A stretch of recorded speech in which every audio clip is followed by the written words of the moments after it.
Thank you very much, Lai, for your words. Your Majesties, distinguished heads of state and governments, President Lagarde, ministers, ambassadors, business leaders, ladies and gentlemen. I'm extremely happy to be here, and it's great to be here, as the Financial Times would say. And it's a time of peace, stability, and predictability. So let's try to address the key challenge of this world in a few minutes' time. But it's clear that we are reaching a time of instability, of imbalances, both from the security and defense point of view and the economic point of view. Look at the situation where we are.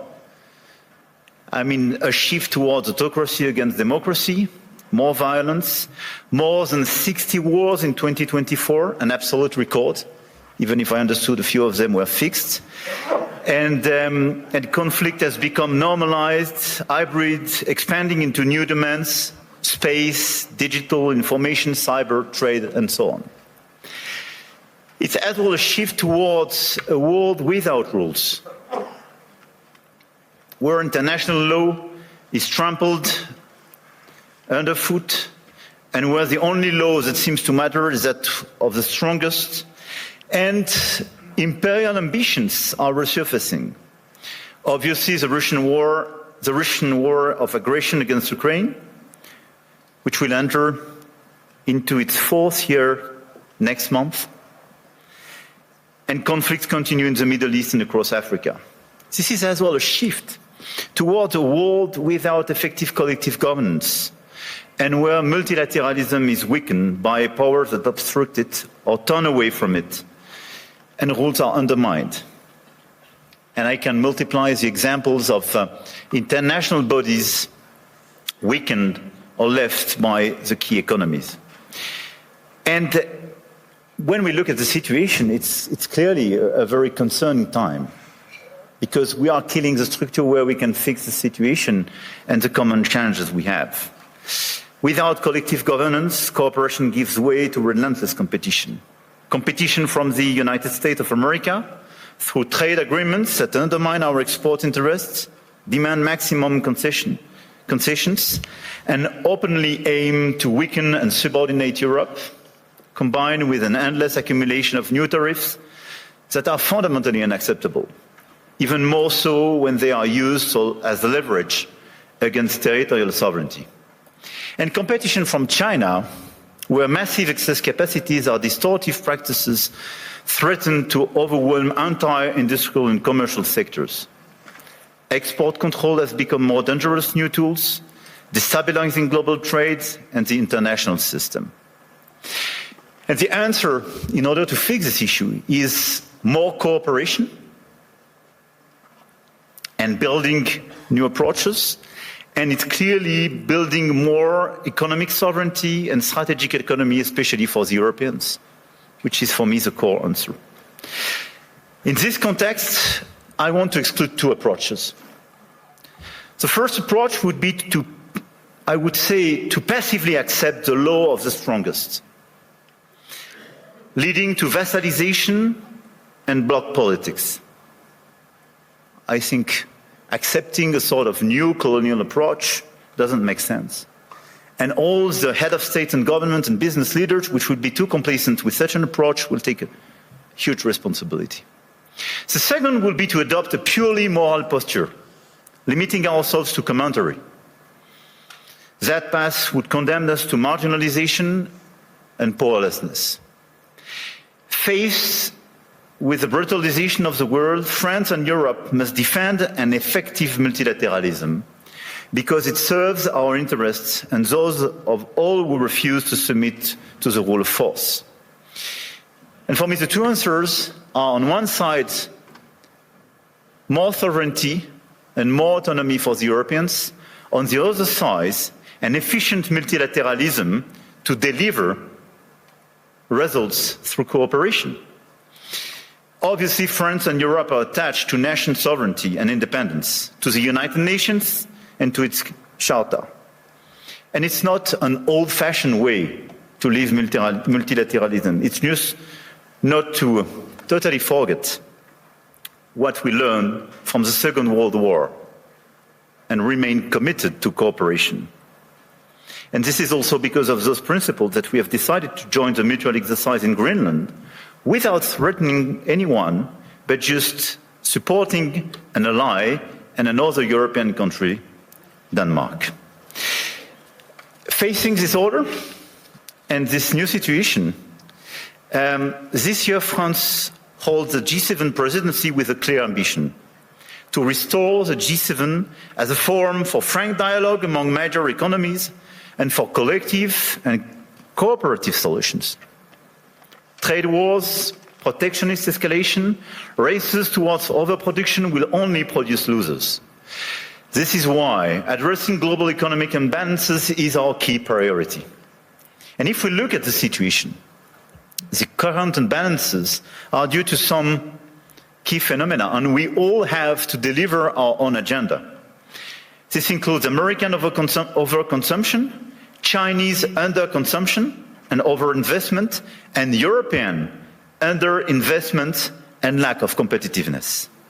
And these imbalances are also reflected in development gaps, by the way, and we can no longer settle for aid that neither delivers sufficient result nor enables countries to escape poverty. So our objective through the G7 is to demonstrate that the world's major powers are still capable of reaching a shared diagnosis of the global economy and committing to concrete actions. Cooperating is not about blaming others. It is about assuming one's share of responsibility and contributing to solutions. Here, this point is for, I would say, the global agenda and how we see our G7 agenda. On the other side, we have the European answer. And for me, Europe clearly has to fix its key issues: the lack of growth, the lack of GDP per capita growth, and the three pillars of our strategy in order to deliver more sovereignty, more efficiency, and more growth would be based on protection, simplification, and investment.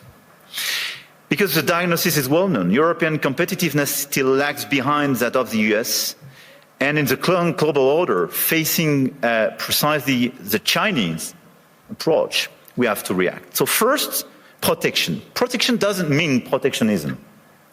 But today's Europeans are too naive. This is the unique market open to everybody without checking level playing field. Nobody can access the Chinese market as people are accessing the European market for sure. But even if you take the US and a lot of other countries, the level of protection does exist for investment and trade. And the Europeans are the only one not to protect their own companies and their own markets when the other countries doesn't respect level playing field. This is why we have to be much more realistic if we want to protect our chemical industry, our industry, from the automotive sectors to a lot of others, because they are being literally killed by the lack of respect of a normal framework and level playing field. Europe has very strong tools now, and we have to use them when we are not respected and when the rules of the game are not respected, by the way. The anti-coercion mechanism is a powerful instrument, and we should not hesitate to deploy it in today's tough environment. We must also advance the principle of European preference. There is a North American preference in your market.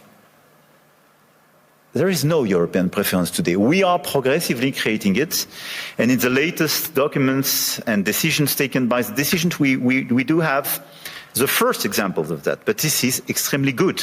And we are currently aligning closely with Germany to deliver an ambitious and simple framework.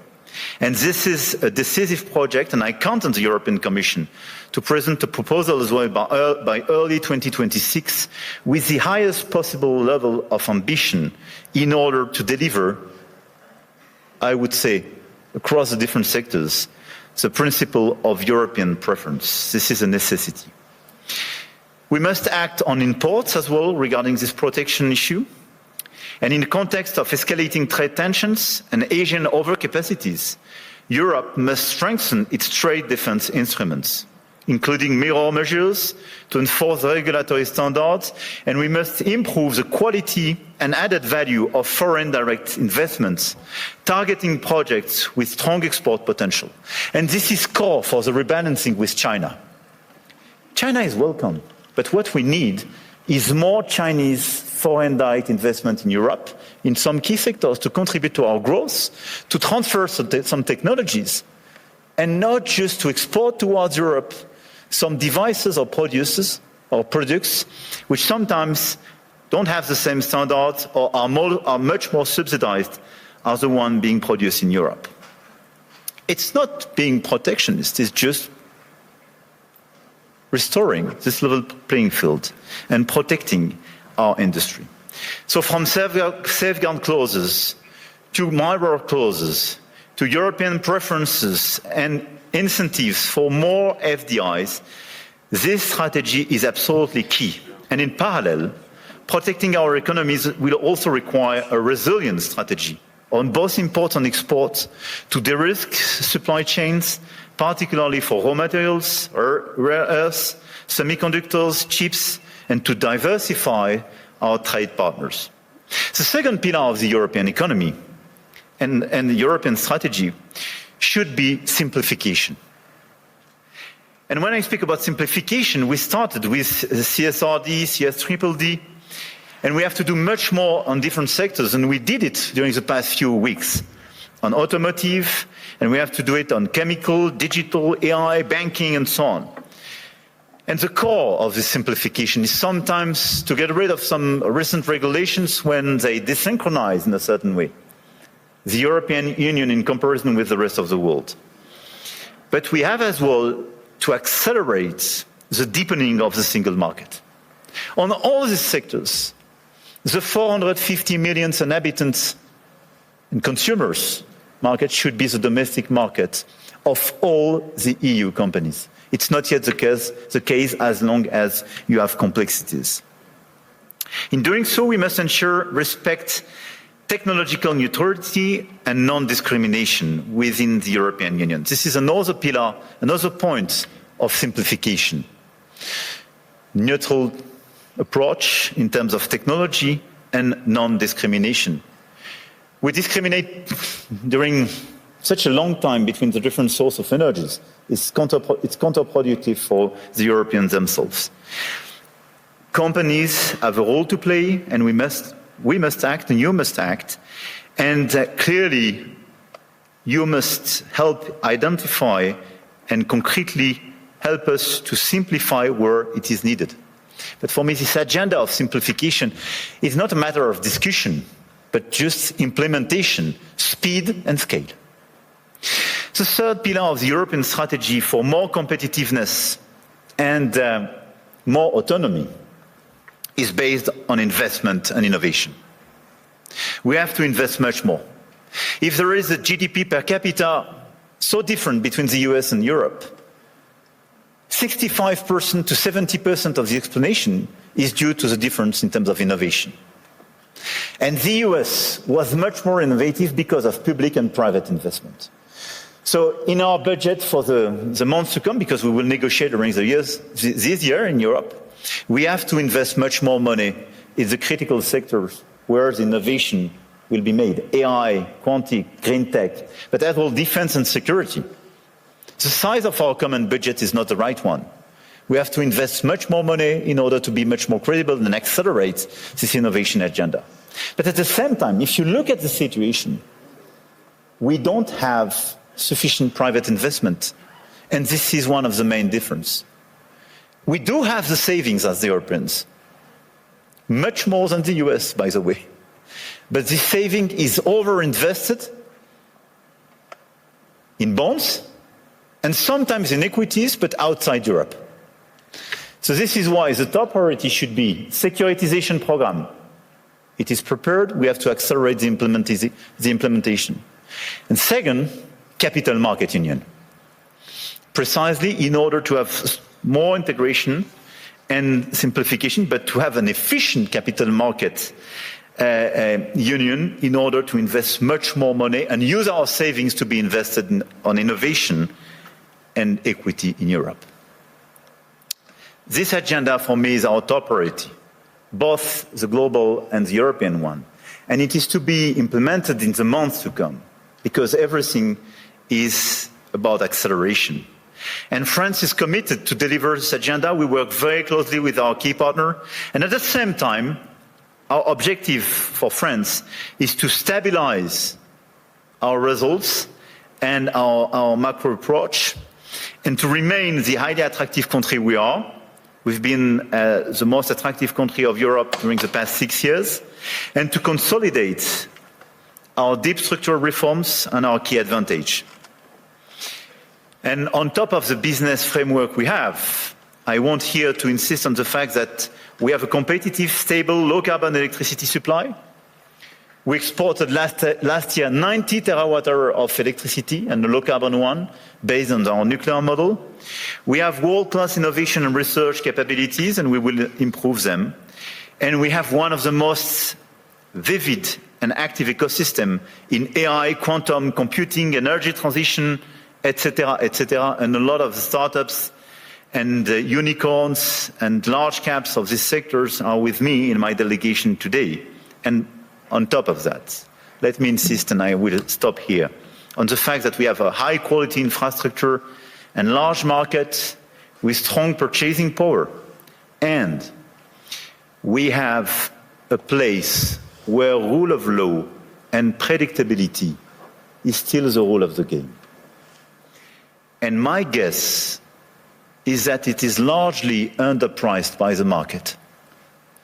And beyond what you can do in terms of investment, what you can do in terms of strong ambitions, having a place like Europe, which sometimes is too slow, for sure, and needs to be reformed, for sure, but which is predictable, loyal, and where you know that the rule of the game is just the rule of law, it's a good place.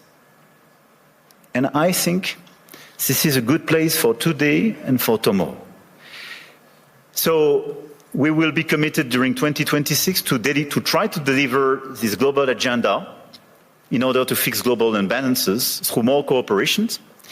And we will do our best in order to have a stronger Europe, much stronger, and more autonomous, based on the pillars I just mentioned, and based as well, and we can revert in the dialogue, but on more investment and commitments on defense and security, because we have to invest much more and invest much more.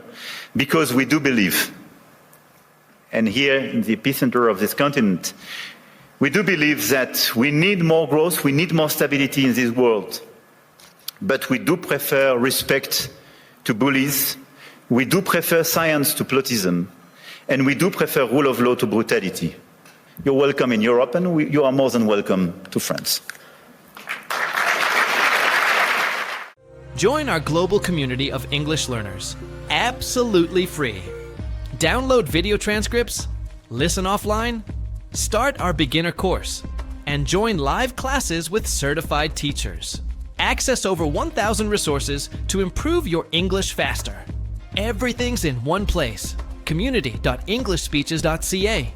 Let's speak English together.